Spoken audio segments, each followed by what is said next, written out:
So the last video I made for this channel was my alternate reality retrospective of Five Nights at Freddy's. And that video took place in an alternate reality where FNAF was a book series in the 90s instead of a video game series in the 2010s. And to follow this up, I figured that I had to do something really unique, something that certainly has never been done before on this platform. That's right, I'm talking about UZUMAKI. Now obviously I'm joking, not about talking about UZUMAKI, I'm doing that today, but just the fact that this series has kind of been done to death on YouTube already. But I picked up this hard copy of it the other month and sat down to read through it all again. I'd previously only read it online, and I really enjoyed it the second time through. So today I'm going to be going through the entire story of UZUMAKI and giving my thoughts and opinions on what this series does so well, and some of the aspects of it that I think are done less well. This means that I will be spoiling the entire series, so be warned. I do recommend giving this a read. You can find this online or pretty much any store that sells manga. It's a pretty popular horror manga. I'd say one of the most popular, if not the most well-known. It's really not that long of a read, and you can find it online, and I read the entire thing in just a couple hours. And I was trying to think about what kind of content warning I could even give for UZUMAKI. I guess if you don't like body horror, then this one might not be for you. Also, if cannibalism gives you the ick, which I guess it should, then this one's probably not for you either. But this story goes in so many insane directions that it's kind of hard to summarize what the story is even really about. The best way to sum it all up succinctly is to simply say that this is a story about spirals. That is to say that it's about a town that is essentially cursed by the shape of the spiral. It's an incredibly unique premise, and it's explored in so many cool and terrifying ways. I think this entire series is a testament to how sometimes thematic constraint can lead to more captivating ideas rather than full, unrestrained creative freedom. It feels like the creator of the series, Junji Ito, was constantly challenging himself to think of more and more unique ways to translate the shape of the spiral into something horrific. It's one of those concepts that only someone like Junji Ito could think of. Squeezing this much horror out of the simple concept of a spiral is truly remarkable and should be applauded. But let's get into the actual story of UZUMAKI and talk about why I love it so much and why it has remained so relevant from the time that it was first created. Also remember to subscribe if you haven't yet. I make content about horror literature, internet horror, and SCPs. I'm trying to reach 100,000 subs by the end of 2025. Also, manga can be really hard to make YouTube videos about because it's pretty strict when it comes to copyright. So I'm going to be trying to show you guys as much as I possibly can and hopefully showing you all of like the most freaky and disturbing frames from the manga, but I won't be able to show everything. I'm just trying to tell you to get used to the look of my face because you'll be seeing a lot throughout this video, or else I'll get copyright claimed to oblivion. The story starts with our protagonist Kyrie saying that she'd like to tell us about the town that she grew up in and the unfortunate events that took place there. Disclaimer for my pronunciations throughout this story: I don't speak a lick of Japanese, and the sound of my basic white Pacific Northwest accent trying to accurately pronounce Japanese names just makes it sound like I'm trying way too hard. So I'm well aware that I'm not pronouncing a lot of these names fully accurately. I'm just saying them the way that sounds like it makes the most sense to me and sounds the most natural with my speaking voice. But anyways, Kyrie is going to be the person that we follow throughout this story. It's an interesting choice to have what is mostly an episodic story be connected by this thread of a main character. Especially so because Kyrie doesn't really have much of a personality, at least not to begin with. She's really more of an audience surrogate. So really her experiencing all of these horrific events just makes it seem like she has the absolute worst luck in the world. But all this serves to make the story feel more contained. It makes it feel like this town in particular is being absolutely tormented for no reason, which is a trope that I personally love. Chapter 1: The Spiral Curse.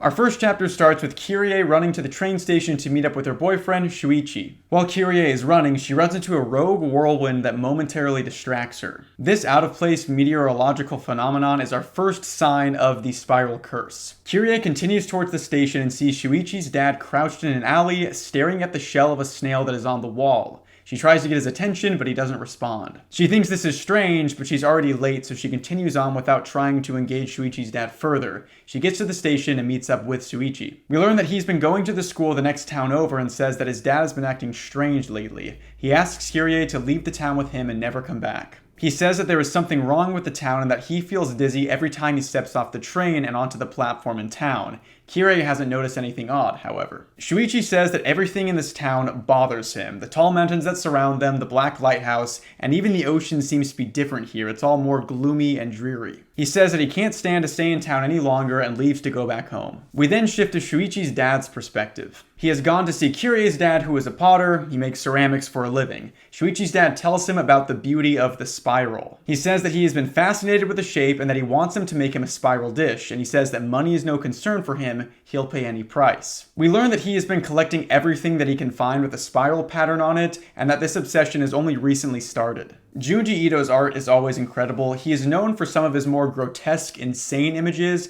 but his art style makes even the more subtle moments somewhat menacing. Shuichi's dad's eyes look crazy, and you can tell just how uncomfortable he is making everyone. It's really great artistry that makes his strange obsession feel completely believable. I've talked before about how I find the idea of obsession to be kind of terrifying when it's used in horror. Seeing someone's mind being completely consumed with something really creeps me out for some reason. Back to the story, Shuichi tells Kirie that his dad has stopped going to work and his obsession has led to him being angry and on edge constantly. He yells at his wife for not making fish cakes with a spiral pattern in them. He is completely furious with her until he uses his chopstick to spin his soup around in a whirlpool, and we see that he will stare at these spiral shapes for hours, not hearing a word that anyone else says to him. Shuichi also says that his dad has started spinning his eyes around in a circle, like moving them independently from each other, and all of this has understandably freaked him out. The couple start walking around together, and Shuichi points to a little canal with dozens of tiny whirlpools in it. He says the spirals are everywhere now, and he is kind of the first person to pick up on this curse. When they get within earshot of Shuichi's house, they can hear his dad screaming at his mom. They go inside to find him attacking her and saying that she threw out his collection. She says that he has to wake up from this obsession and go back to work.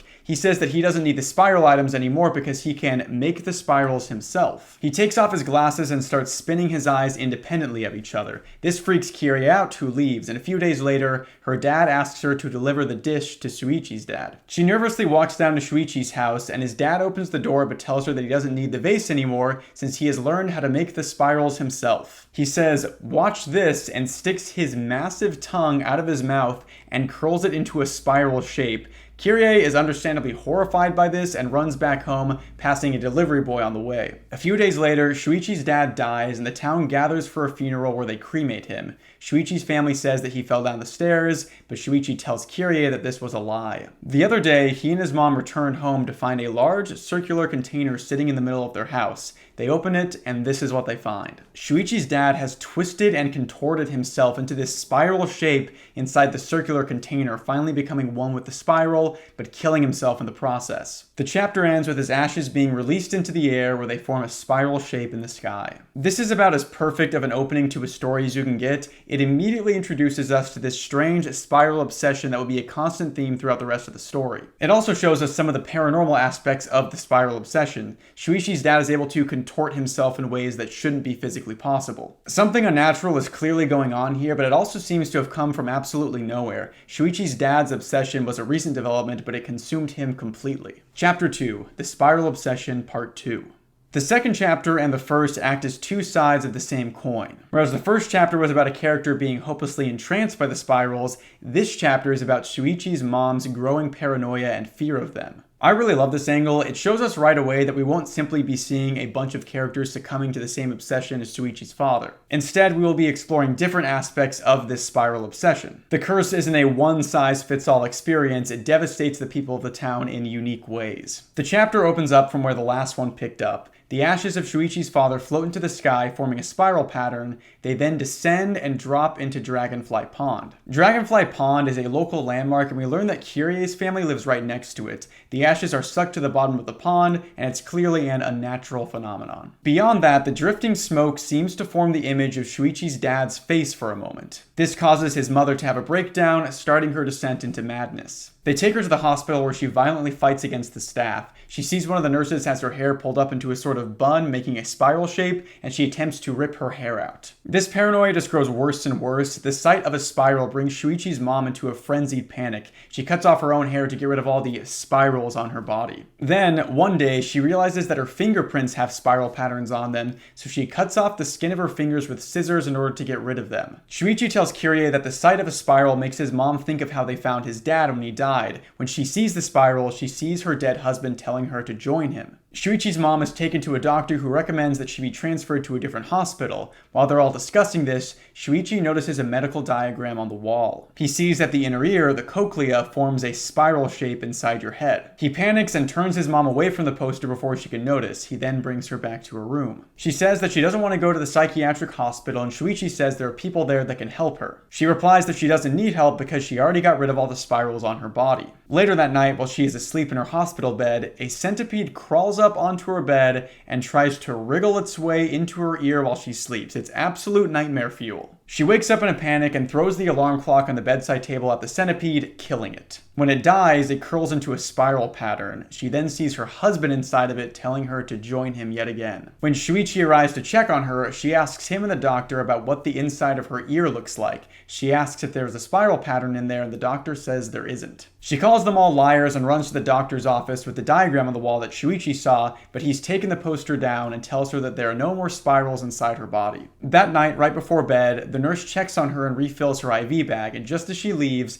the liquid in the bag starts to spin around like a whirlpool, causing Shuichi's mom to panic. She sees her dead husband yet again in the spiral, who tells her that there are spirals in her ears. She panics and realizes that she needs to get rid of them, so she grabs a sharp pair of scissors. Then she plunges them into each of her ears, attempting to destroy the spirals inside her head. She doesn't die right away from this, but we learn that she was haunted by the spirals until the moment she passed away. In attempting to destroy her cochlea, she managed to destroy her inner ear functions that give human beings their sense of balance, and this caused her to be in a constant state of vertigo. So until the moment she died, she always felt like she was spinning around, stuck in a constant spiral. After her death, her body is cremated and her ashes rise up into the sky and make the same spiral pattern that her husband's ashes did. I really love this second chapter. The obsession that Shuichi's mom has with getting rid of every spiral on her body is already gross enough when she takes off her own fingerprints, but then the inner ear thing shows up and you know that something terrible has got to happen. I fully expected her to stab her own ears, but the final twist was one that I did not see coming. The fact that she loses her sense of balance and always feels like she is spiraling is so haunting to me. She got rid of every physical spiral, but ended up being tormented by the spiral she caused herself. The only part of the story that's a little strange to me is the fact that there is a sharp pair of scissors in the bedside table right next to her hospital bed. It just seems like if you have a patient that already used scissors to slice off their fingertips,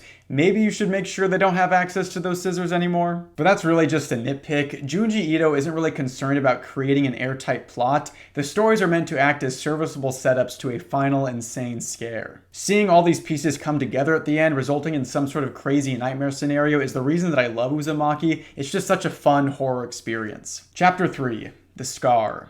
Our next chapter moves away from focusing on Shuichi's family and focuses on one of Kirie's friends, Azami. Azami is known for the constant attention she receives from the boys around her. They all seem to fawn over her, but she always rejects them as she's not interested in dating them. A boy at school tells Kirie that Azami has a magical scar on her forehead that she uses to bewitch the boys around her, and that's why they're all in love with her. Kirie asks Azami about this, and she confirms that she does have a tiny scar on her forehead that is usually covered by her bangs, and she says that she got it when she was younger. She was climbing on top of some playground equipment in order to impress a boy that she couldn't get to notice her, and she fell down, slicing her forehead open. She now embraces the scar as the reason that the boys fawn after her. After school, Kirie goes to see Shuichi, who has been cooped up in his house since his parents died. The story treats the death of his parents almost casually in a way that's kind of funny to me. Like, obviously he's having a hard time. Both of his parents died within a few days of each other. Anyways, Azami wants to tag along and Kirie lets her, but tells her that Shuichi might be a little off today. When Shuichi opens the door, he immediately points at Azami and starts freaking out. He yells at her to go away and the two girls leave. Kirie apologizes to Azami, and later, Shuichi calls her and says that Azami is turning into a spiral. It seems that Shuichi's parents' obsession with the spiral is being passed down onto him.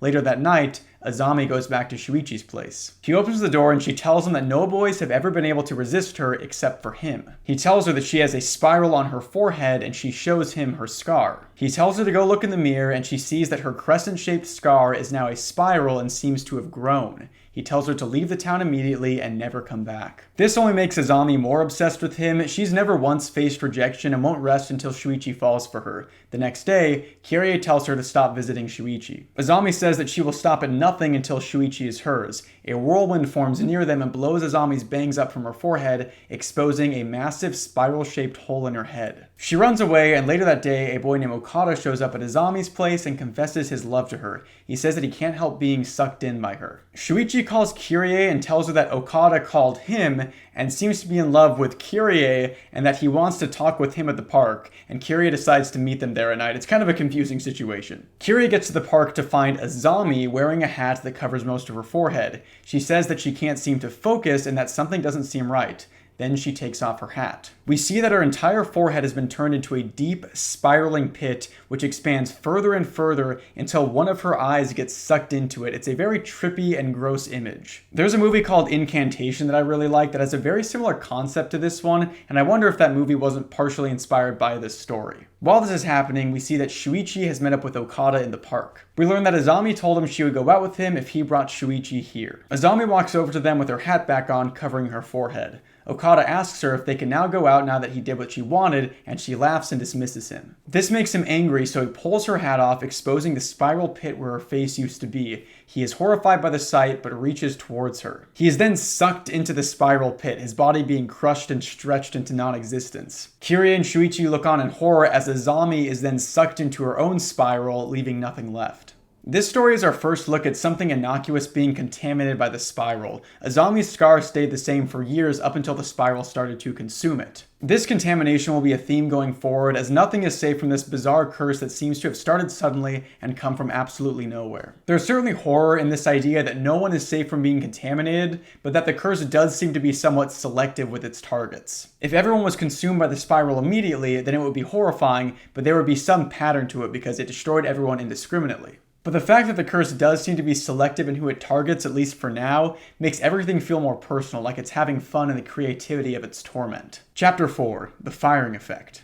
Our next chapter starts with Kyrie and her younger brother witnessing yet another cremation, and just like before, the ashes form a spiral pattern in the sky before being sucked into Dragonfly Pond. Kyrie's mom attempts to help her husband, who is tending to the massive kiln that he fires his pottery in. She offers to watch it for him so he can take a break, and he insists that she doesn't. Kyrie notices that the smoke coming from the kiln is also forming the spiral pattern.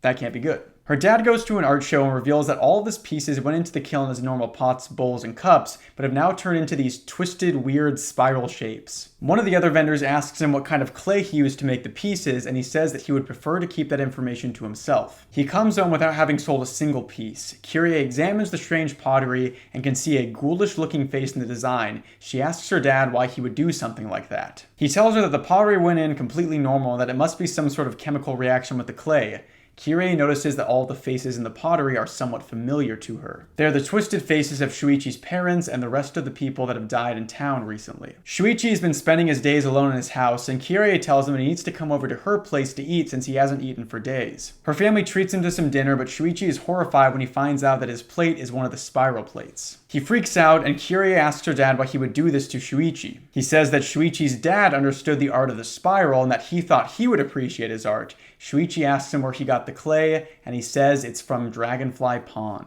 Shuichi leaves disgusted. Kyrie's mom asks her if she thinks Shuichi is overreacting, and she says that she wouldn't eat off of a plate made from the mud of dead people's ashes. Despite this dramatic episode, her dad keeps dredging up mud from Dragonfly Pond. He creates normal pottery, then puts them in the kiln for 6 days, and the rest of the family is forbidden from going near his pottery shed. One day, Kyrie gets worried since her dad has been watching the kiln non-stop for days on end. She goes to check on him and finds him asleep near the door of the kiln. She looks inside and sees this. It looks like the twisted souls of the people whose ashes were sucked into Dragonfly Pond. They cry out in agony from the intense heat of the kiln, and Kyrie is horrified. Her dad wakes up and tells her that he told her not to look. She goes to her room but can still hear the sounds of the souls crying out. She then gets a call from Shuichi. He tells her that he can hear voices calling out to him and that it sounds like they are coming from the pond. He tracks the voices to the kiln where he confronts her dad. He tries to push past him and look into the kiln, but Kyrie's dad holds him back. Shuichi picks up a cinder block and throws it at the kiln, destroying it. The souls of the dead are dramatically released and cry out in more and more agony. The fire spreads from the kiln into the rest of the pottery shed, and Shuichi, Kirie, and her father just barely escape. Even after the destruction of the shed, Kirie's father is still obsessed with the spiral pottery. He searches through the rubble to see what he can salvage. This chapter is really great, even if I could see the twist of Kirie's dad using clay from the pond from a mile away. I like how this shows the obsession spreading to him as well. I also think it's interesting that the souls of the dead seems to be trapped within the mud that is used for the clay, as the burning seems to be causing them immense suffering. It's just absolutely brutal that this spiral curse can not only kill you, but then force you into some sort of eternal torment. There really is no comfort to be found in this story. Chapter 5, Twisted Souls. The next chapter starts with Kirie talking about the row houses in the town that she lives in. These are old, rundown buildings that have been there as long as anyone can remember. These row houses often have several families living in them at the same time, separated by thin partitions that offer very little privacy. And we learn that 2 of Kirie's friends live in the same house. It's very much a Romeo and Juliet situation. They are a boy and a girl in love, but their families hate each other and they are forbidden from speaking to each other. Kirie runs into the boy, Kazunori, who tells her about his forbidden romance with Yoriko. He says that the slums collect people with twisted hearts and that he and Yoriko are the only exceptions. Kirie walks him back home, where he is berated by his parents for being in love with Yoriko, and Yoriko's parents hear them through the partition and everyone starts yelling at each other. The 2 kids rush out and try to run to each other, but they are pulled back by their parents. It's almost comical how much the 2 families just absolutely despise each other. Kirie tells Shuichi about the 2 lovers, and he says that the families are being corrupted by the spiral. He tells Kirie to leave town with him, but she refuses. She goes back to the row house, and the 2 families are in a panic. Apparently, Kazunori and Yoriko have run off with each other, and the family set out to search for them. We then see the 2 lovers holding each other in an abandoned house. They see 2 snakes on the ground next to them, all twisted up in each other. Yoriko says that they must be fighting, but Kazunori corrects her and says that the 2 snakes are actually making love, and he calls them twisted just like the hearts of their families. They're discovered by Yoriko's dad, who punches Kazunori in the face, and the 2 lovers agree to elope the next day. Kirie stays behind to help Kazunori up, but something is off with him. You can see that it looks like his torso is twisting unnaturally, but Kirie doesn't seem to pick up on this. The next day, Kirie and Shuichi decide to escort the lovers to the train station. On the way there, the families find them and start to chase them down, and they chase them down to the shores of Dragonfly Pond, where Yoriko's dad starts beating on Kazunori again. With nowhere else to run, Kazunori tells Yoriko to do it like before, and the 2 of them start twisting and contorting their bodies over and over again. Their arms stretch out like they're made of rubber, and the 2 lovers join hands, and their bodies lengthen and start to resemble kind of these fleshy humanoid snake things. They continue to twist around each other like the snakes that they saw making love, their bodies becoming one. The families try to separate them, but they are bound impossibly tight at this point. They become this sort of fused snake creature with their 2 heads right next to each other, and they tell their parents that they will never be apart again, and slither off into the pond. The chapter ends with Kirie saying that they were never seen again. This chapter is fascinating because it's arguably the first example of people using the power of the spiral to their benefit instead of being subject to it. The lovers aren't forced into their horrifying form as some sort of cruel joke. They actively choose to take on that form in order to be together forever. They kind of accept their fate. This lays the foundation of the idea that the spiral curse can be used for the benefit of people who know how to control it, which will be important later on. I think there's something tragically beautiful about being bound together with the person that you love forever, even if you've turned yourself into a monster in order to achieve this. The lovers accuse their parents of having twisted hearts, but then they take on the physical shape of the spiral or twist as an expression of their pure, untwisted hearts. And similarly to Romeo and Juliet, in the end, the families have both lost their children due to their unwillingness to put aside their feud and let them be together. Chapter 6, Medusa.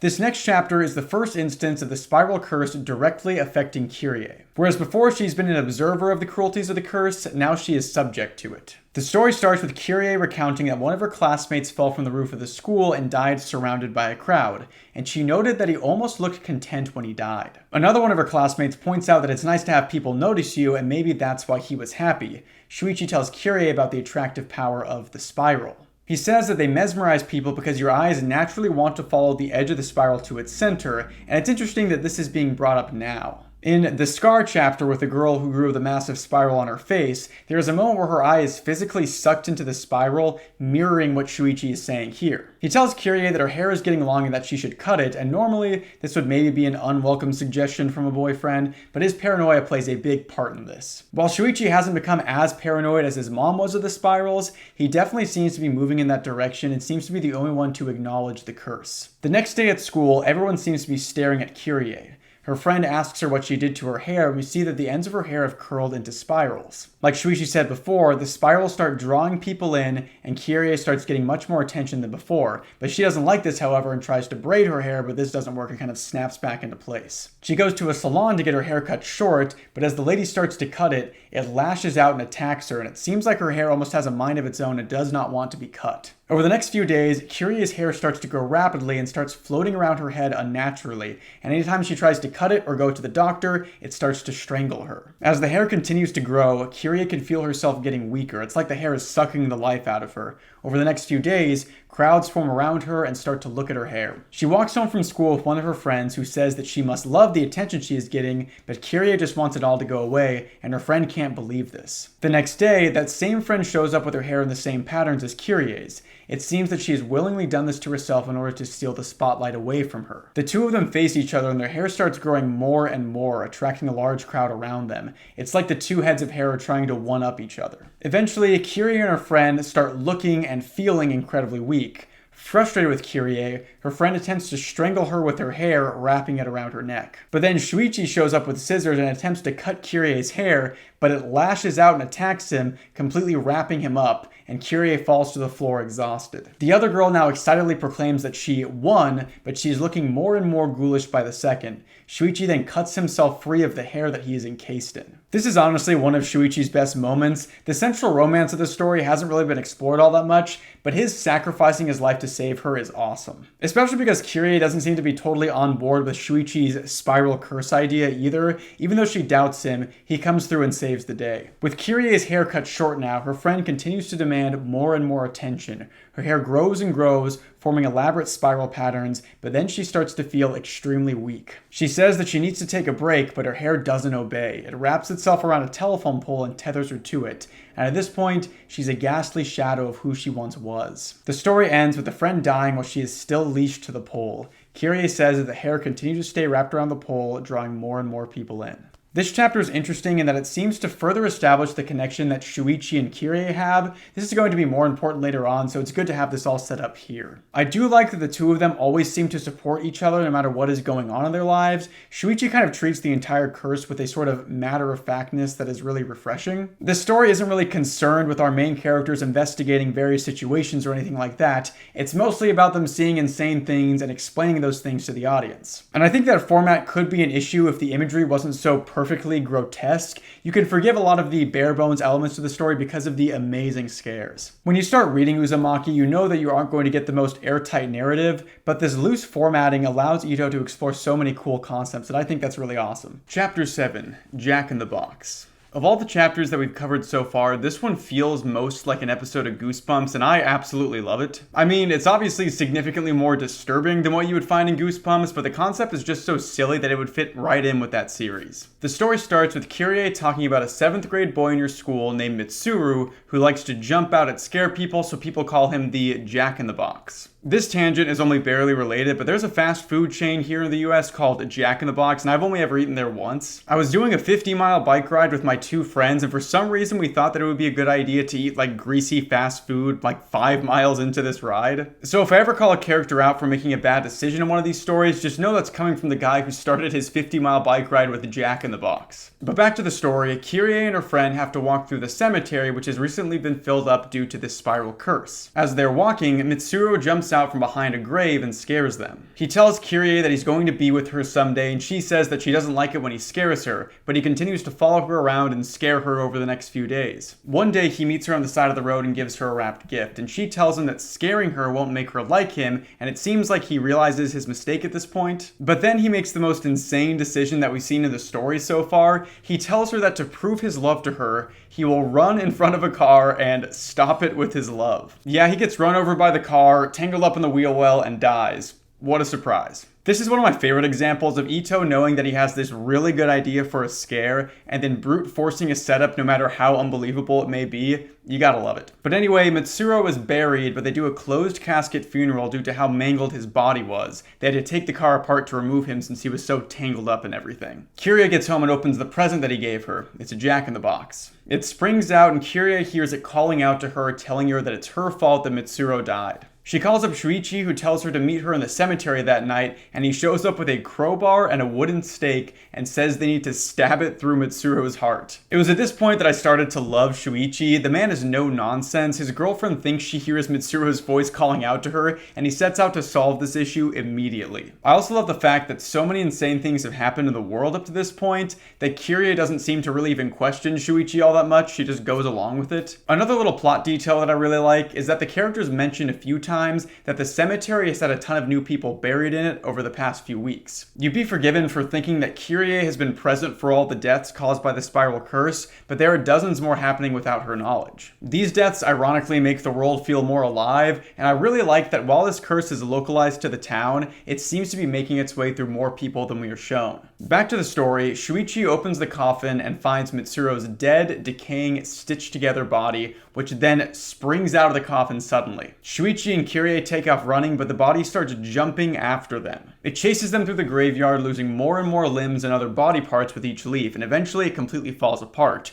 Shuichi and Kiria then see something strange. There was a spring where the body was. It was a suspension spring from the car that Mitsuru jumped in front of, and it must have lodged itself inside his body and was never removed. So Mitsuru wasn't some sort of zombie chasing after them, it was simply the spring inside him that was making him jump. This is absolutely silly and unbelievable and completely illogical, and I absolutely love it. You see what I mean when I say this feels like a Goosebumps story? The concept of a body jumping around because there was a spring inside of it is seriously cartoon logic.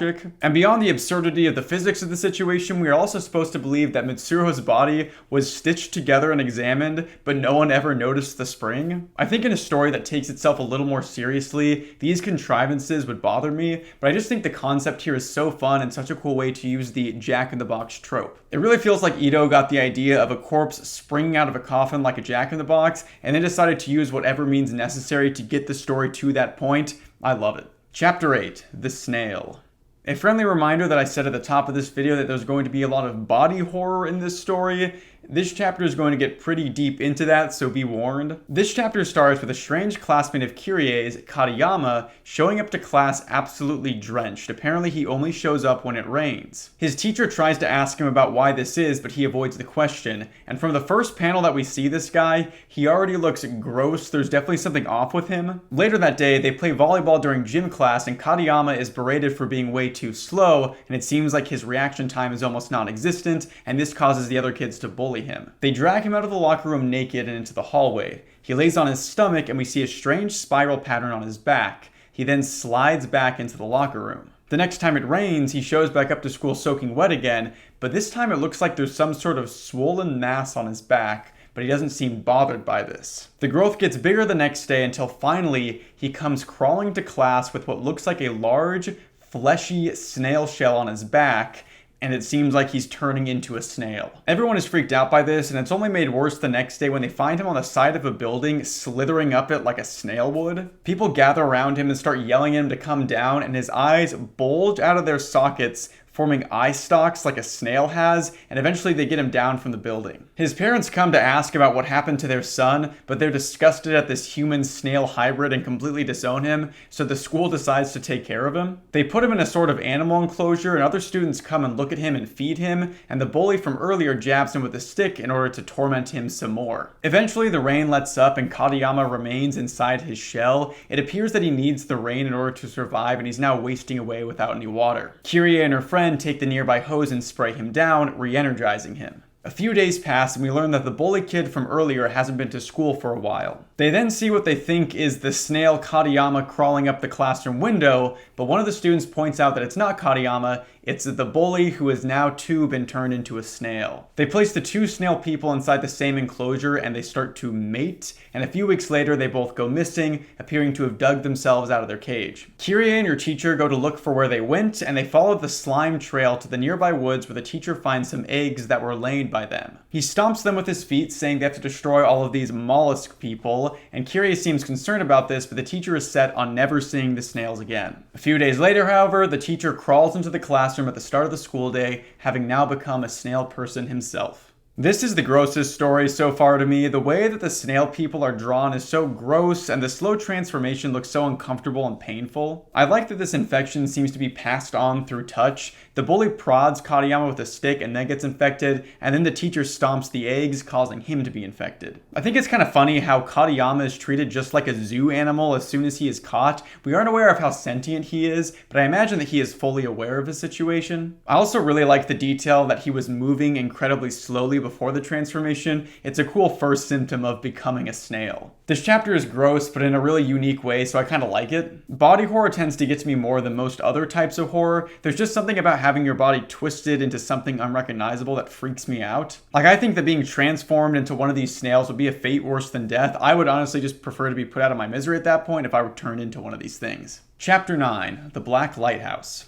This next chapter starts with the Black Lighthouse, long since decommissioned, shooting out a twisting beam of light that goes off every night, and this seems to be a recent development. Kirie's younger brother thinks it's cool, but she is convinced that it's dangerous, and as the light continues to shine every night, Kirie notices more and more people acting strangely. We see people walking around in tiny circles, unable to stop themselves. They either do not notice what they're doing, or they're trying to snap out of it but are unable to. The next day, Kirie notices a ship that has run aground on the shore near the lighthouse. A bystander said that the day before, the people on board just paced around in circles for hours before entering the lighthouse. Kirie's younger brother, Mitsuo, is completely obsessed with the lighthouse, and he and his friends decide to head inside and see what's going on. Kirie tries to stop him and ends up following them inside. She calls after the boys, but they quickly run up the spiral staircase leading to the lens room. As Kirie climbs the steps, she notices that the walls contain glowing spiral patterns all over them. She continues to ascend the staircase until she runs into the burnt corpses of several adults. It appears they were the sailors that went into the lighthouse from earlier. A little ways before entering the top room of the lighthouse, she finds two of Mitsuo's friends sitting on the steps.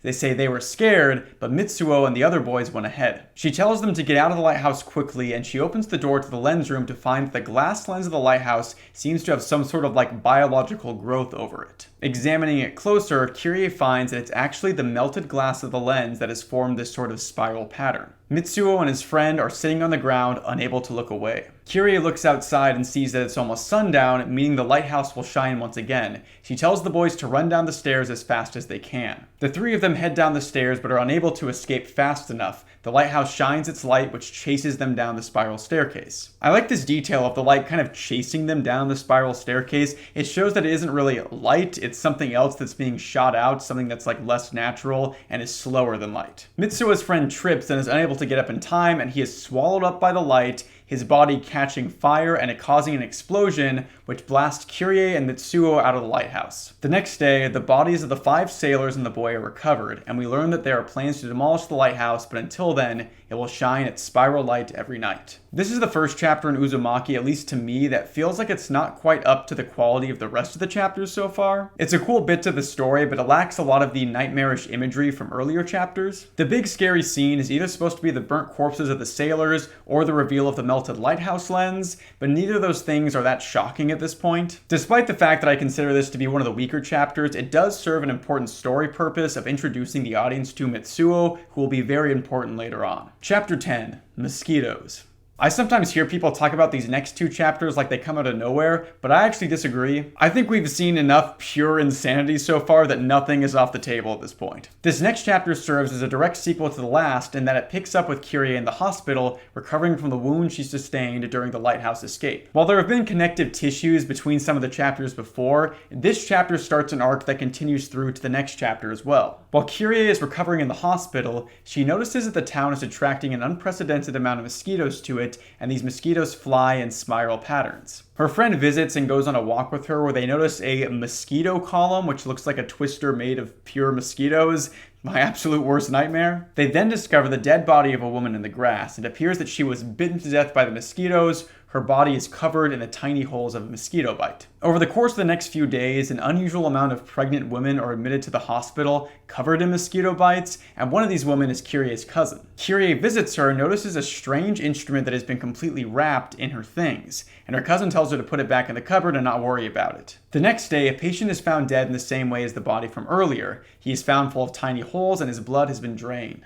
Due to the overcrowding of the hospital, Kyrie ends up having to share a room with her pregnant cousin, who seems to be getting a lot better, and Shuichi comes to visit her. He tells Kyrie that she needs to get out of the hospital and that there is something wrong. He sees a mosquito in the room and sprays it with some sort of insect repellent. Kyrie scolds him for spraying a chemical like that in the hospital next to a pregnant woman, and Shuichi tells her that only female mosquitoes suck blood and only when they're carrying eggs. This explanation is maybe giving a little too much of a hint about what is really going on in the hospital, but things are going to get gross enough that you probably won't even remember this clunky exposition. That night, Kyrie sees another mosquito in the room and tells her cousin to watch out, but her cousin says that she doesn't mind the mosquitoes, and then Kyrie hears something in the hallway. She goes out of bed to find a horde of pregnant women carrying hand drills, and it's all the pregnant patients in the hospital. They start entering other rooms and drilling into the patients inside. We see one of these women drill into a patient's neck and start sucking his blood. Kyrie looks on in horror. The patient sucking the blood sees her and starts to chase after her. All of the women start chasing after Kyrie, saying that she has to die now that she has seen what they've done.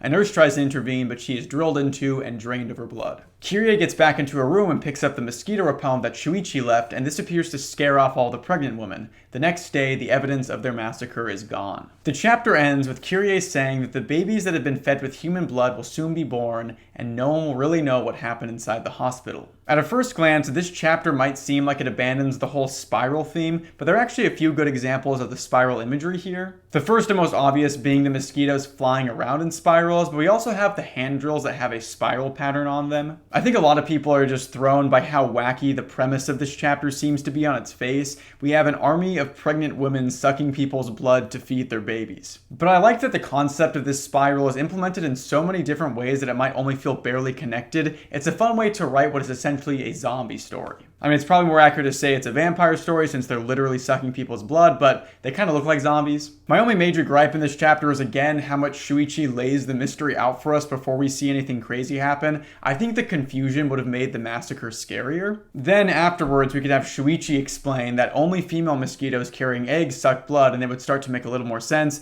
It's not that big of a deal, though. It's just a little clunky as is. Chapter 11, The Umbilical Cord.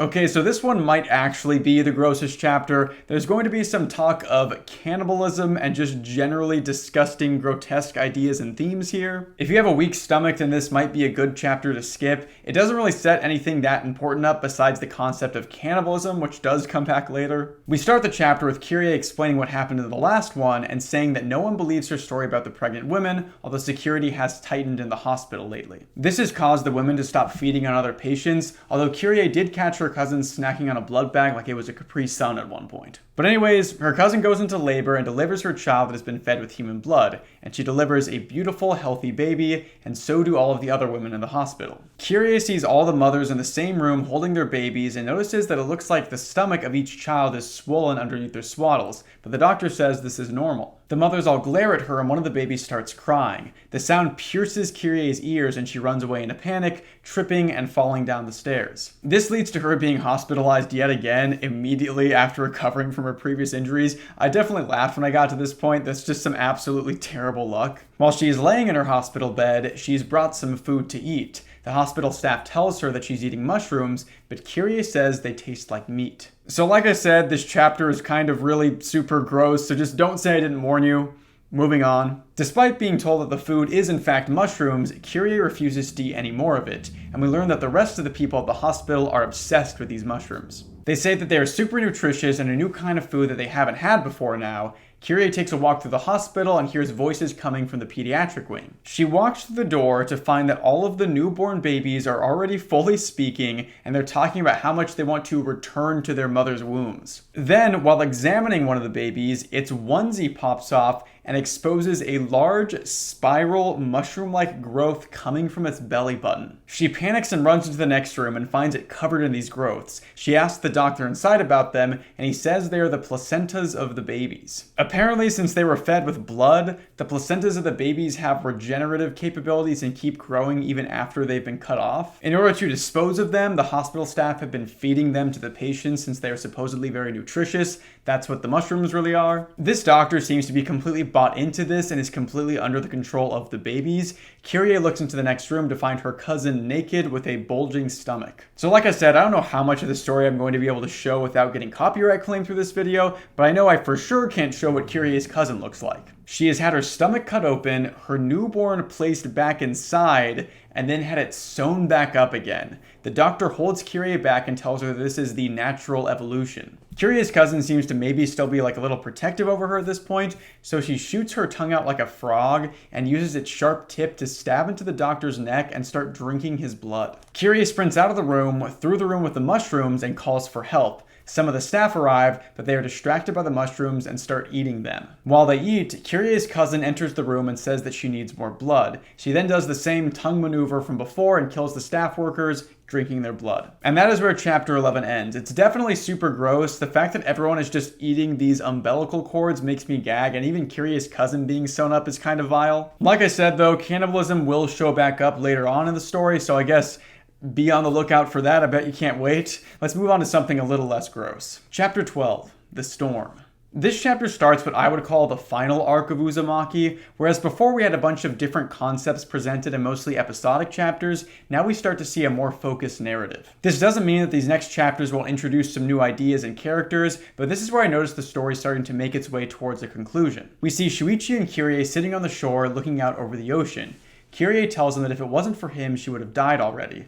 They then hear something in the distance. Shuichi can tell that a storm is coming and realize that typhoon season or hurricane season is about to start. He runs through the town and warns everyone to get ready. The weather reports show that this coming storm is somewhat unusual, and the eye of the storm is small enough that it can be seen in the sky. The town prepares for the storm. While the rain and wind comes down, Kyrie thinks that she can hear the storm saying her name. She isn't sure at first, but it gets clearer and clearer as the night goes on. She wakes up a little later and goes to bring Shuichi some food, but notices that the storm is still over her house for some reason. It should have moved on by now. She takes the food to Shuichi, who meets her in the street, calls her an idiot for leaving her house, and says that the storm is localized over her and that it's watching her. Shuichi's been kind of a legend in this story so far, but calling his girlfriend an idiot while she tries to bring him food because he isn't making any on his own is pretty rude. He says they need to get inside, and the storm starts to attack the two of them. It brings down a tree that traps Kyrie underneath it, and another girl in a raincoat comes by to help her. As this girl is trying to help, the storm mistakes her for Kyrie and sucks her up into the eye.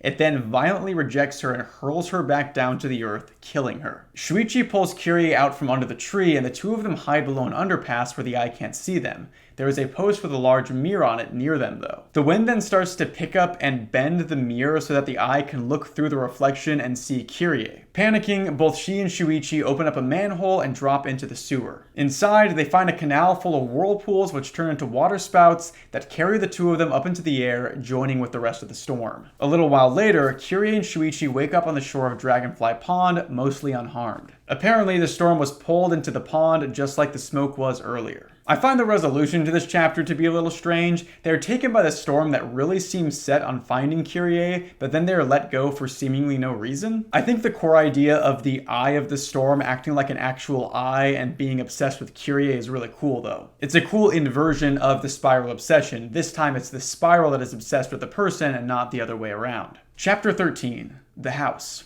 This next chapter picks up following the aftermath of the storm. Kyrie's house has been completely destroyed, so her family is being shown to the new home that they will be staying in. It's one of those old, rundown row houses that we saw in the story of the two lovers that turned into the twisty snake thing. Kyrie's family is completely appalled that they will be forced to stay there. Mitsuo, Kyrie's younger brother, says that this row house in particular is rumored to be housing a monster. The realtor tells him that there is no such thing as monsters. We find out that the row house has been split into 3 apartments and there are already families living in the other 2. Their new neighbor says that the other family are squatters. They apparently never leave their apartment, and Mitsuo is convinced that that's where the monster lives. Over the next day, the family starts to develop strange, spiral-shaped sores on their bodies. We see that the neighbor, the one that warned them about the other family, has a peephole that he has cut into the wall to spy on Kyrie.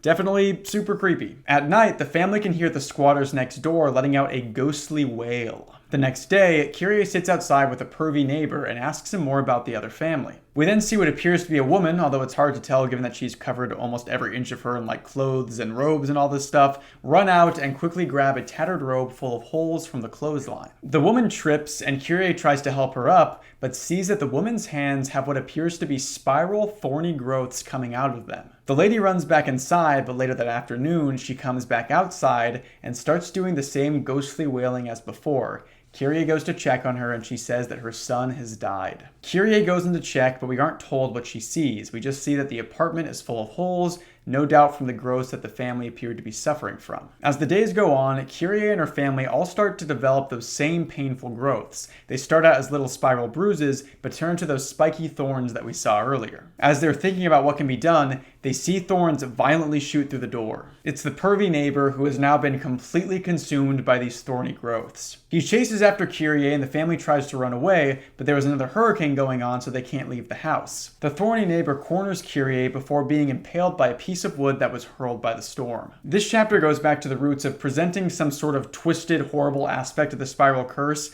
but it still manages to keep the plot thread of the storm going from the last chapter. I like to believe that the reason the neighbor was killed by the rogue piece of wood is that the storm is still somewhat possessive over Kyrie and saw him as its rival. I think this chapter is pretty good. The design for the pervy neighbor after his transformation is really good, and the build-up with the growing spiral sores is really unnerving. It's just a little strange that the sores are mostly forgotten about after this chapter, even though Kyrie's entire family was pretty seriously afflicted by them. Chapter 13, Butterflies.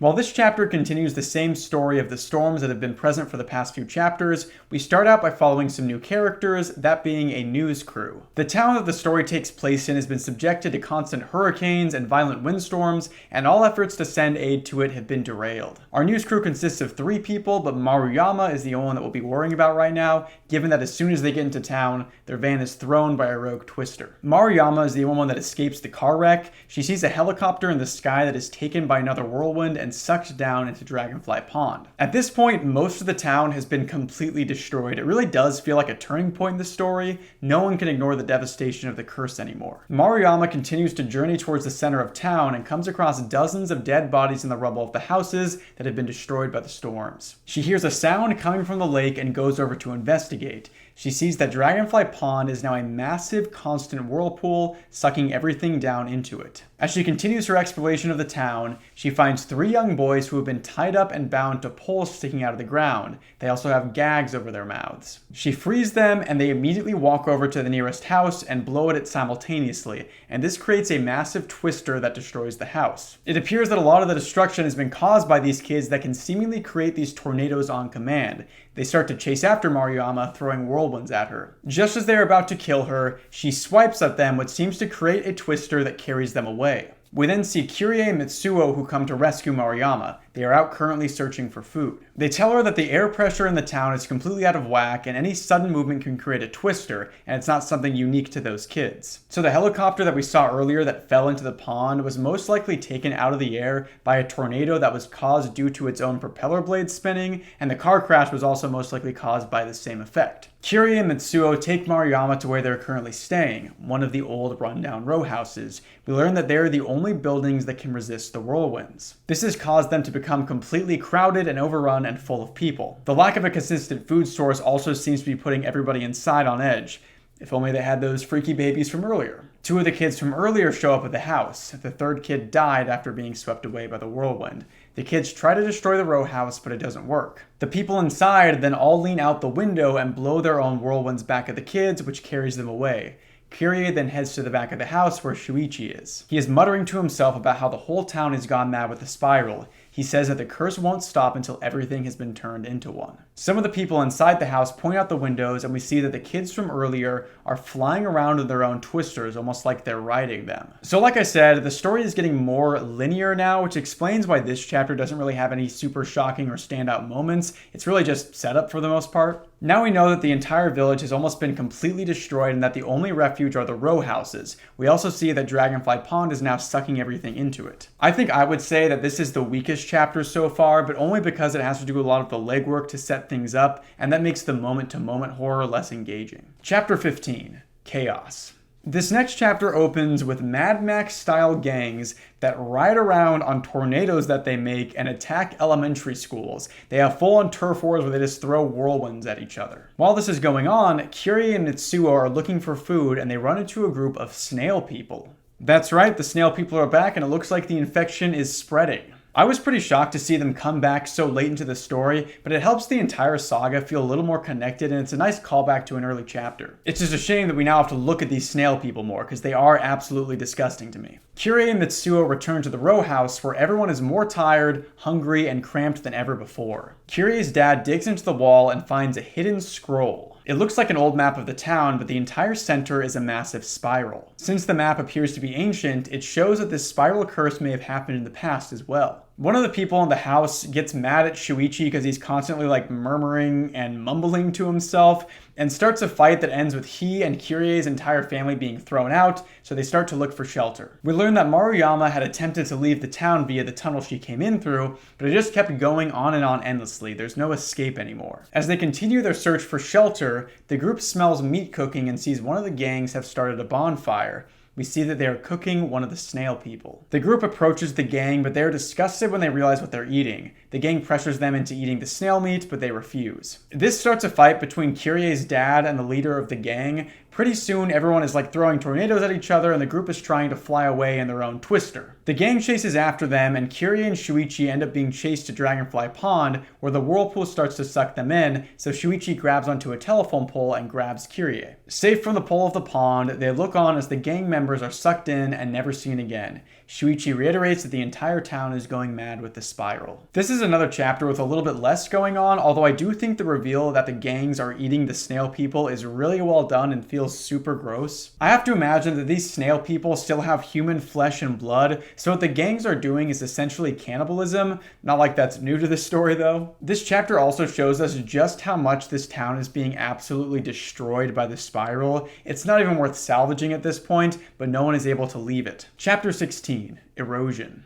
This chapter starts by telling us that more and more people keep pouring into the town. Once they get there, they can't get back, and many methods have been attempted, but all have failed. Our group runs into a group of humanitarian volunteers that have also been wandering around the town. We learn that Kirie's mother was hurt in a storm and is unable to move now. The volunteer group starts to panic as they know that they need to find a row house soon in order to survive the twisters. Then, one of the volunteers complains about his back hurting. The leader of the group lifts his shirt and sees that he's turning into one of the snail people. There are several other members of the group that are also beginning the transformation. This, understandably, has put the entire group on edge. The leader tells them to calm down and that if they can find a row house, everything will be fine. They eventually find a row house and ask the people inside if they can join them, but the people inside say there's no room. The volunteer starts to freak out, demanding that they be let in. This causes the people on the inside to blow out the windows, causing another tornado. The two groups start attacking each other, and the volunteers smash one of the walls. With the wall destroyed, Kirie and the volunteers see that the people on the inside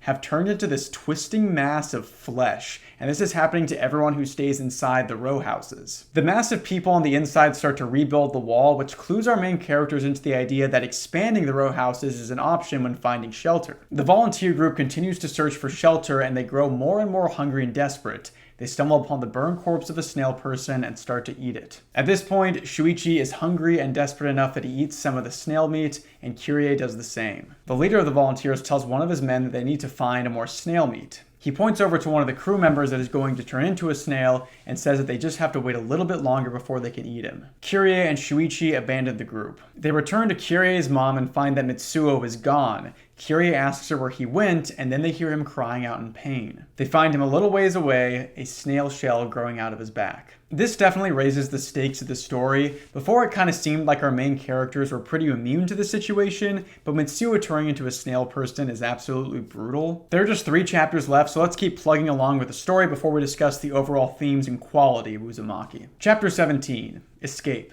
The next chapter picks up directly after the last one. Mitsuo is turning into a snail, and Kirie decides they need to leave town immediately. They start walking towards the mountains. Mitsuo points out that all of the row houses face Dragonfly Pond, and we see the leader of the volunteer group adding on to one of the houses to make a shelter for them. It seems that many people are expanding the houses in order to protect themselves from the whirlwinds.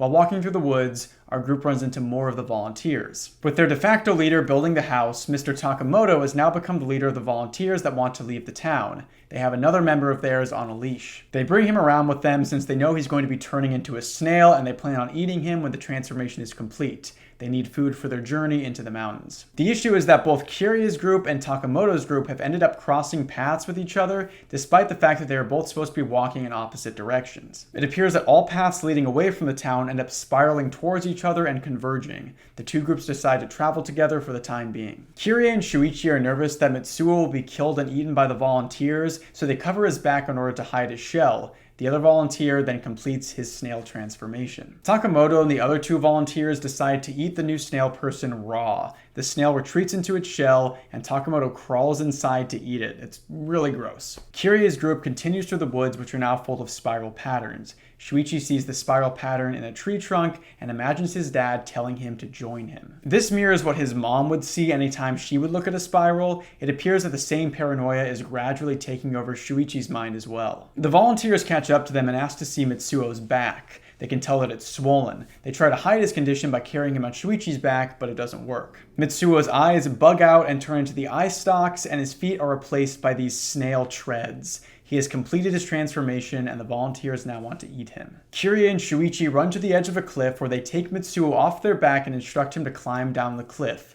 He does, and Kirie says goodbye to him. I was pretty shocked that Mitsuo fully gets turned into a snail. I was expecting them to find some way to stop it, but it just shows that no one is safe from the curse. Absolutely brutal. Now at the edge of the cliff and cornered by the volunteers, Shuichi and Kirie have nowhere else to run. Luckily for them, Takamoto and his crew get so excited that they do this to themselves. They explode into these twisty spiral creatures, and it seems like this maybe kills them. Either way, they aren't able to follow Kirie and Shuichi, who find themselves looking into town again. This spiral has led them back to where they started. Chapter 18, The Labyrinth. Our second to last chapter takes Shuichi, Kirie, and Maruyama back into town, where they see that all of the row houses have been expanded and connected, forming a massive spiral. The group circle the outside of the spiral until they find the entrance leading into the alley in between the houses, hoping to find Kirie's parents living in one of the row houses. They enter the labyrinth and can see that the row houses are full of the people twisted around each other like we saw from earlier. Kirie asks them about her parents, and they say that they haven't seen them. Then these twisted people ask the group to get rid of something for them, and they eject one of the members of this twisted mass. It seems that when someone dies, they kick them out of the houses. The group runs into the leader of the volunteers, who is now much older than the last time they saw him. He is disposing of these twisted dead bodies. He says it's been years since he last saw Kirie. It appears that time has started behaving strangely inside of the town. While Kirie and Shuichi were only gone for a few days, a few years have passed towards the middle of the spiral. The effects of the spiral curse seem to be getting stronger near the middle of this big spiral of row houses. It seems to be that that's where everything is being sucked into. Shuichi speculates that this same curse seems to be repeating itself over and over again. If you remember, they found that ancient map of town from earlier that had the row houses in this exact same spiral pattern. Kirie, Shuichi, and Maruyama decide to try to make it to Dragonfly Pond, hoping that Kirie's parents will still be there. As they travel in between the houses, Maruyama is pulled into one. She is absorbed by the twisting mass of people inside, and Shuichi and Kirie keep moving. The situation is utterly hopeless at this point, and there is nothing they can do to stop the curse. They hear a loud sound coming from inside the houses, and then everything goes silent. Shuichi and Kirie look inside to find that all the houses are empty now. The bodies are gone. They walk through the houses, following them to the heart of the spiral. In the center, they find a massive, impossibly deep pit where the smoke in the air is being sucked into. It appears that all of the houses were built around Dragonfly Pond, the center of the spiral that sucks everything into it. Kirie and Shuichi look into the pit and see that it is lined with a spiral staircase. Kirie tells Shuichi that she is going to descend into it. It's the only place her parents could be, and the only place left for them to go. Shuichi takes her hand, and they enter the pit together. Chapter 19. Completion. Our final chapter starts with Shuichi and Kirie descending into the pit that seems to stretch down infinitely. The two of them are exhausted, and Kirie almost falls in. They come across one of the people that was living in the row houses. He calls out to them and asks them to take him with them, but Kirie refuses, and the man uses his stretchy arm to grab her leg. They start fighting precariously close to the edge of the staircase. Shuichi intervenes to protect Kyrie and is grabbed by the man. Both Shuichi and the man fall over the edge into the pit. Kyrie continues to descend the staircase, now chasing after Shuichi.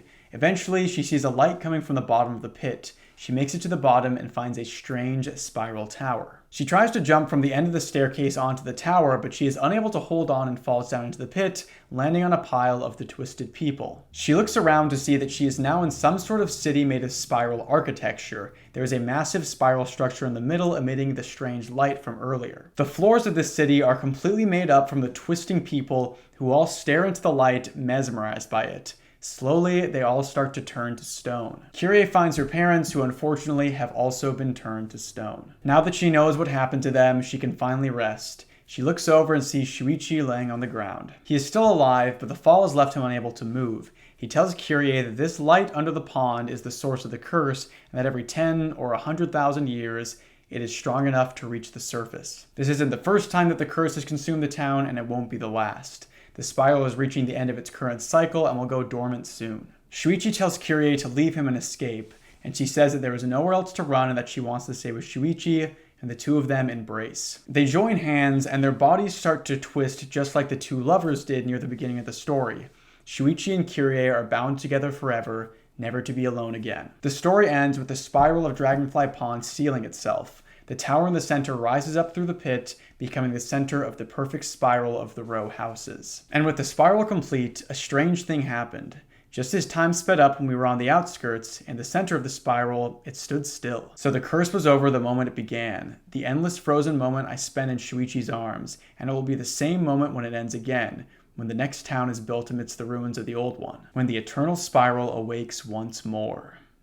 And that is the end of Junji Ito's Uzumaki, a really interesting story about a town being completely consumed by the spiral. I really love this story. I don't read a ton of manga at all, but I love going through this again, and I could just read it over and over and over again. My only major complaint with this story is that I feel like the last half isn't nearly as good as the first. I think the ending is really good, but most of the stuff that happens when the Twister shenanigans start isn't super interesting to me. I do like that they bring back the Snail people and other aspects of the story that I thought for sure would be one-offs, but I prefer the episodic horror of the first half more. That being said, I do like a lot of what the ending achieves. I like the mythology that is presented at the end. We find that the source of the curse is a massive spiral, but we don't know where it came from, and it may have always existed. It taps into that existential horror that comes from the idea that you might one day find that you are a meaningless, tiny speck to something infinitely greater and more powerful than yourself. There was never a scenario where Kyrie and Shuichi escaped the town unharmed. The spiral was going to consume everything until nothing was left. I really love how the lover's twisted spiral creature from earlier comes back at the end with Shuichi and Kyrie being bound together forever. It makes the ending slightly bittersweet to me. I said before that there's something hauntingly beautiful about being with the person that you love for the rest of time,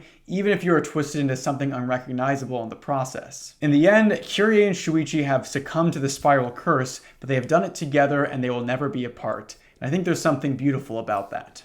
Thank you guys so much for watching this video. If you haven't subscribed yet, then please do. Also, if you haven't seen my Five Nights at Freddy's retrospective that I made from my last video, please go check that out. It's a retrospective from an alternate universe, so I'm kind of rewriting the story of Five Nights at Freddy's. It's a really interesting video that I had a ton of fun making, even though the YouTube algorithm did not like that video at all. It's one of my worst performing videos, but please go check it out. That one was just so much fun to make. If you're interested in getting early access to all my videos, access to exclusive videos, access to my Discord, and joining my monthly book club, then consider becoming a channel member for just $3 a month. Link in the description. A massive thank you to all my gold tier members: Amanda Mapes, Lucas Fernando, Chris Lamb, Ezra, Silent Trails, Blue Radio Media, Tyler the Leper, Vic's Corner, Mishjoy16, Coco Boko, Cherry Shark, Moonson Blog, Starlight Pink, Jackson Moore, Amanda Castillon, Lexi, Arcade Link Author, B, The Official Gar, Bybap Flow, Hi, Sasso, Zappodapos, Semra, Laura Gonza, Classic Pats Games Plus, Miranda M, Hexmaniac Rafa, Ben Best, Marin Elizabeth, Anexonym, Digital Fox, Issa, Uton, Sherbert, Amelia Nomura, Temple, Ellie, Jupiter Rainstorms, Junie, Maddie, Ellis Hale, Vesper, Jess, Miley Bop, Abigail Wagner, Sunray Productions, Canadine, Emma Gees, Red, Moss, Maya S, Site 42, Rye Like Bread, Alicia, Chipsa, Out of the Fandom, Getty Hirsch, Maddie, FM, Basil, Robstar 3112, Freddie and Foxy, and Blair Reversed. Thank you guys so much for supporting my channel, and thank you again to everyone for watching this video, and I'll catch you in the next one. See ya! Take me up again, let me see the stars. Is there life on Mars? 'cause I've run out of luck here on earth. I'm a wanderer. Another trip around the sun makes these memories flood, and I could wash it down with the atmosphere, your cool blue and crystal clear.